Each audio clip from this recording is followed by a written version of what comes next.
This is The Strange Recital, a podcast about fiction which questions the nature of reality.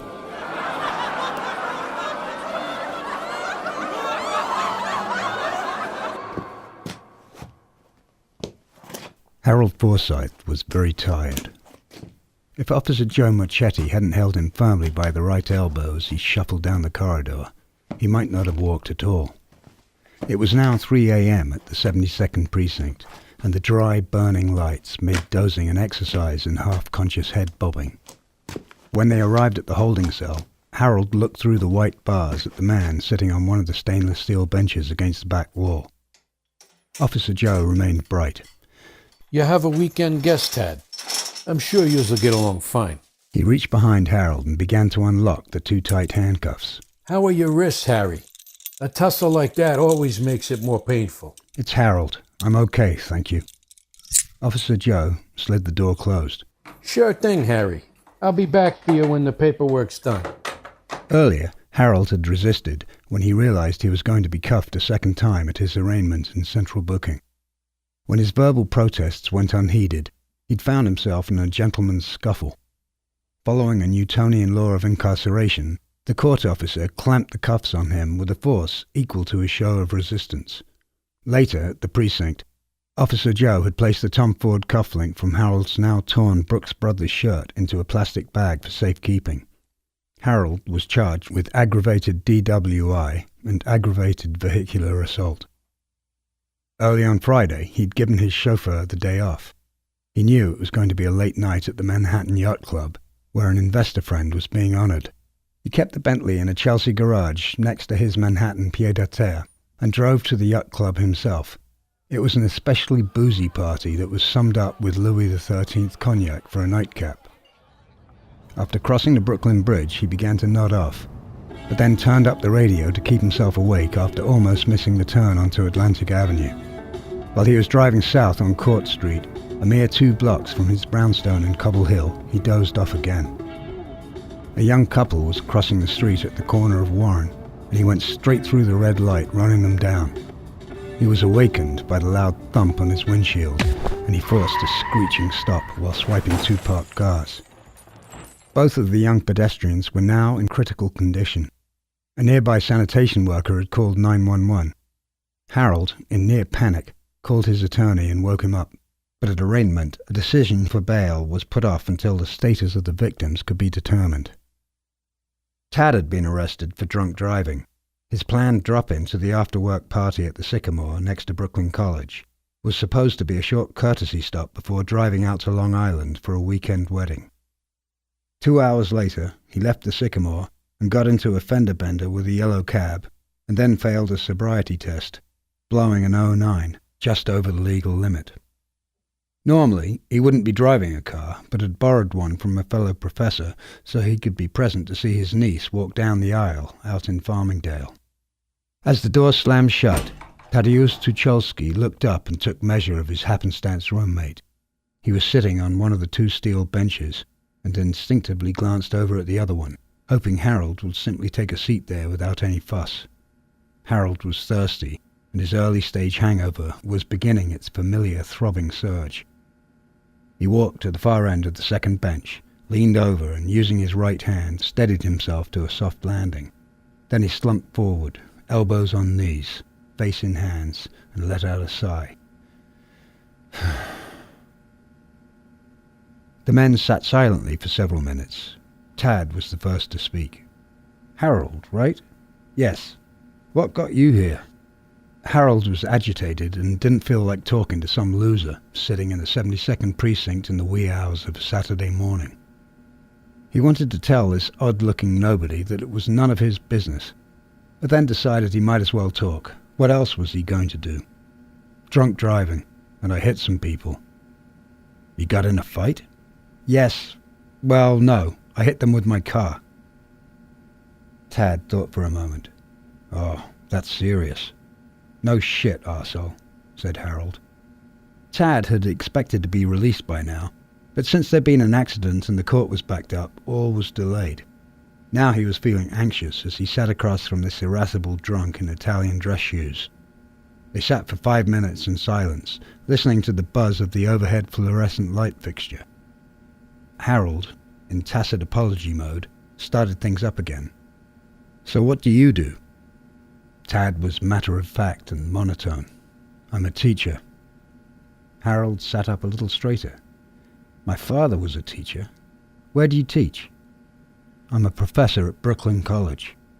"And what do you teach at Brooklyn College?" He was as curious about Harold's line of questioning as Harold was about Tad's job, since it contained no inquiry about why he was in jail. "I teach economic history and political economy." "Really? That's it? I mean, you must specialize in something." Tad looked at the Armani dress jacket and the shoes again. "I teach Marx's Capital." "Ha! A fucking Marxist! I could have spent the night sleeping with a David Yerman model and I wind up in a jail cell with a fucking Marxist. Beautiful." Tad wasn't too taken aback and half expected a hostile response to his revelation. It came with the territory. He'd often tried to explain to perplexed inquisitors that he wasn't a Marxist, and that the term connotes something that Marx himself decried, that the 3-volume work he taught was a masterpiece of deep inquiry and abstract reasoning. In Tad's mind, it helped explain an awful lot in human affairs.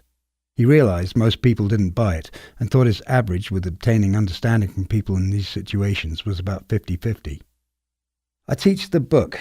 It's not well understood, having been forced out of the mainstream and castigated as radical left ideology. Actually, the old man wasn't really an ideologue. He was trying to get to the heart of things, and spent 30 years researching and writing the book that I teach. History, as always, can spoil a good thing. I'm just a teacher." Harold was unmoved. "Look, capitalism won the day. It's over. Why dick around with that quaint bullshit? I mean, workers of the world unite. That's not ideological?" Tad had been across this turf before. "That's popular culture. Marx wrote that when he was a young man and there were actual revolutions going on in Germany and France. The important work came later." Tad was losing energy already. Another swing and a miss. He moved to change the subject, away from himself. "And what do you do?" Harold leaned back against the wall and looked up.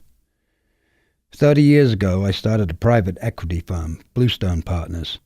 Today, we have $98 billion under management." "Private equity," Tad stated with nominal incredulity. "Yes. Didn't you guys used to call yourselves venture capitalists?" Harold wasn't sure if he was receiving sarcasm or a compliment. "Do you know the difference, Tad? By the way, is that your real name?" "Tadeusz." "Well, Tadeusz, venture capital normally funds early-stage businesses, which private equity firms sometimes still do, but we fund larger deals as well." "Oh, like mergers and acquisitions, using leverage?" Harold started to grin. "Ah, so you do understand. Listen, Tadeusz, are you busting my balls?" "No. You asked me what I do, and I'm asking you what you do, that's all." "Yeah."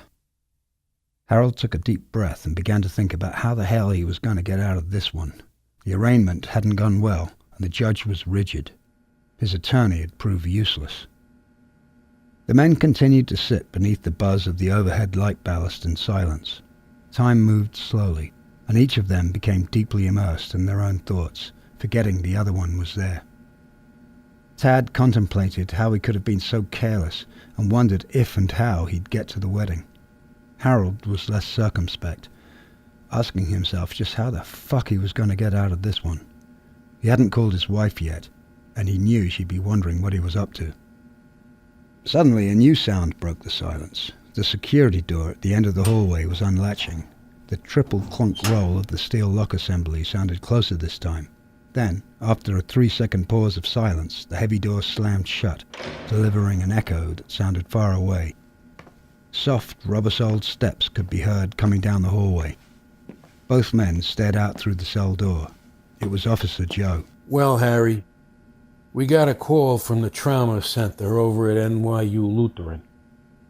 The young lady died at 3:55 a.m. Her name was Eileen. Her fiancé is still critical, but they think he's going to make it. His name is Scotty. We're going to be taking you back over to booking." Wanted to give you a few minutes to get yourself together. Tad looked at Harold, who was staring at Officer Joe, expressionless. Then what happens? Harold asked. Well, there's a 99% chance you'll be sleeping at Rikers. He turned to walk back to his station. You're really fucked up, Harry. Tad was stunned and tried to imagine what was going through Harold's mind.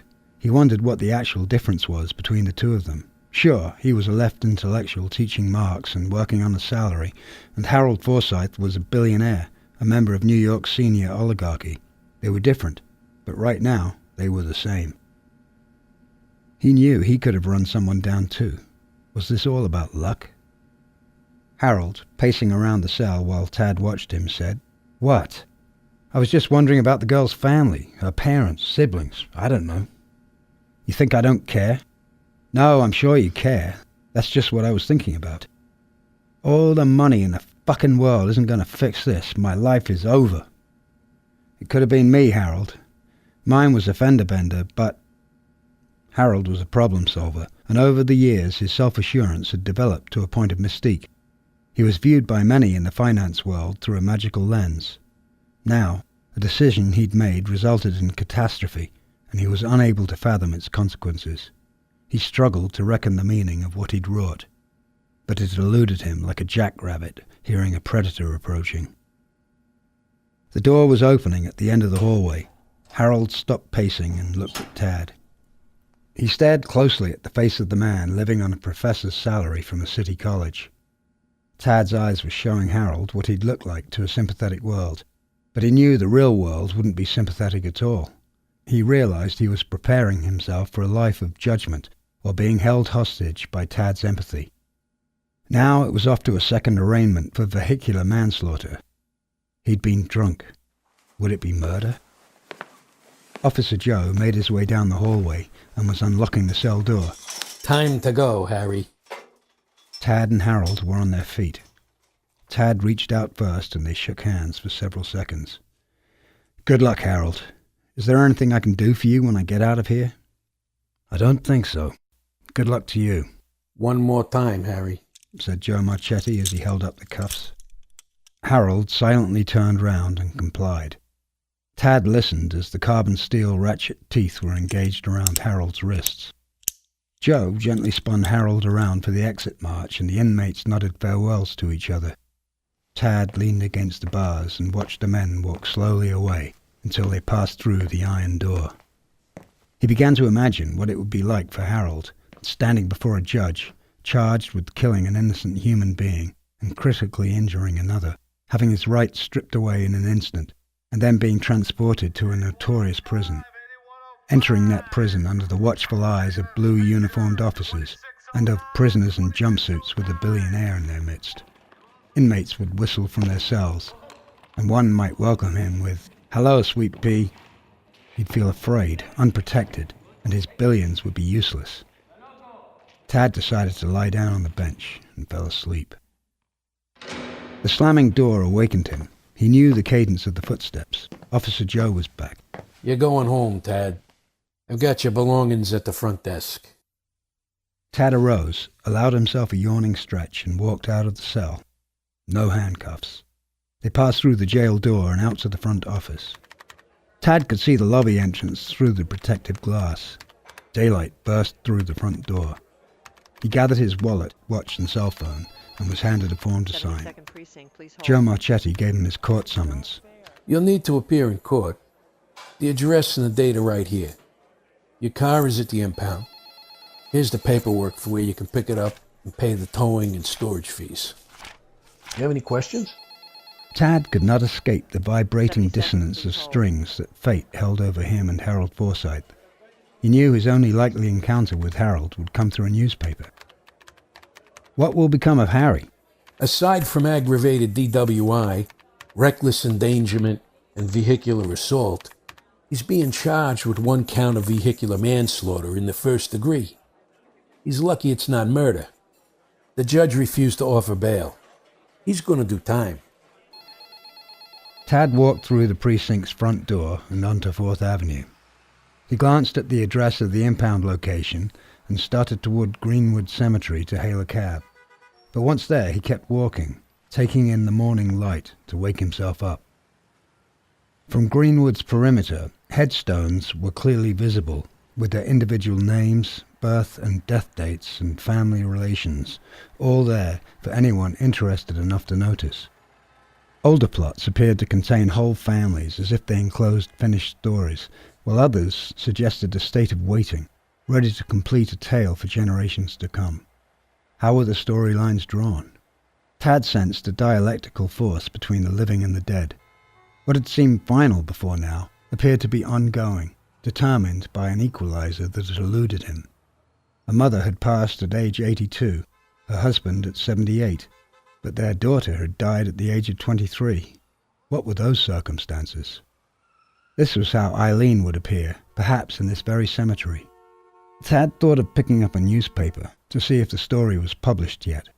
Maybe he would read the family name and then quietly attend the funeral, standing in silence, unknown, but representing the sorrow and stupidity of his life and Harold's in a kind of abject solidarity. What had separated them? Tad would have to pay the cost of damages to his friend's car. The yellow cab didn't even suffer chipped paint, and he would pay his fine.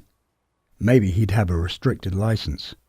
For Harold and Scotty, the nightmare was just beginning. As he walked through a scattering crowd of pigeons, he wondered how Harold was feeling. Was he feeling? If he was still numb, he couldn't be blamed. It might take time. Get the car, go to the wedding, show up late, but show up. The impound station was straight across from the bowling alley at 36th Street. Tad grabbed the Daily News before crossing the street corner and glanced at the front page. Finance titan kills woman with Bentley. Harold Forsyth, New York billionaire, being held for manslaughter. They must have run the story about manslaughter before that charge was even made. What time had Eileen died? New York seemed to be checking its pulse every minute of the day. He folded the newspaper under his arm and moved on. By 10 a.m., he was driving through the Midtown Tunnel on his way to Long Island to see a family story grow. He'd miss the vows but make the reception, and he'd skip the cocktails. That was The Equalizer by Kevin Swanwick, and read by me, Tom Newton, whoever that may be.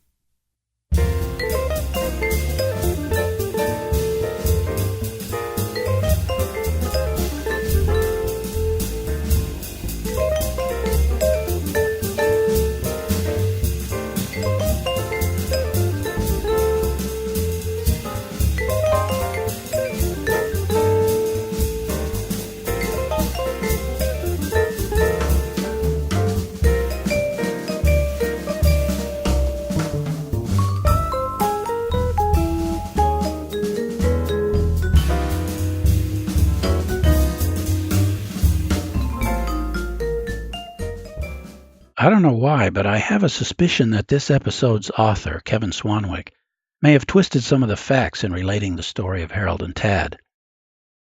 You know, we people in the media have a responsibility to tell the truth. So by way of fact-checking, I'm going to call up the 72nd Precinct in Brooklyn.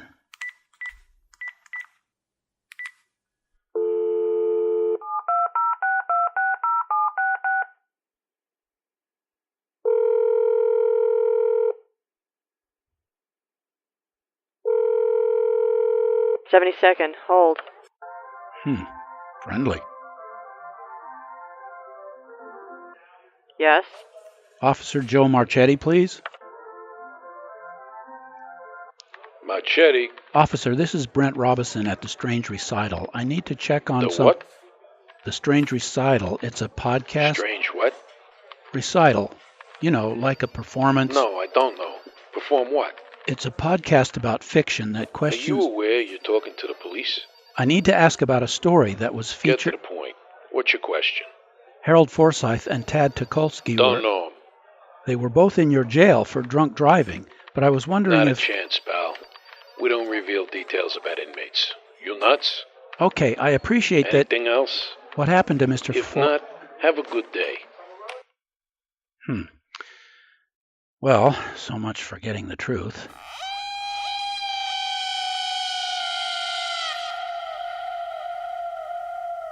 This is The Strange Recital. Our website is thestrangerecital.com. The music on this episode was Elevator by XJ5000, which provided fodder for the car radio. You also heard Trompe l'oreille by Rick Altman. Officer Joe Marchetti was played by Kevin Swanwick.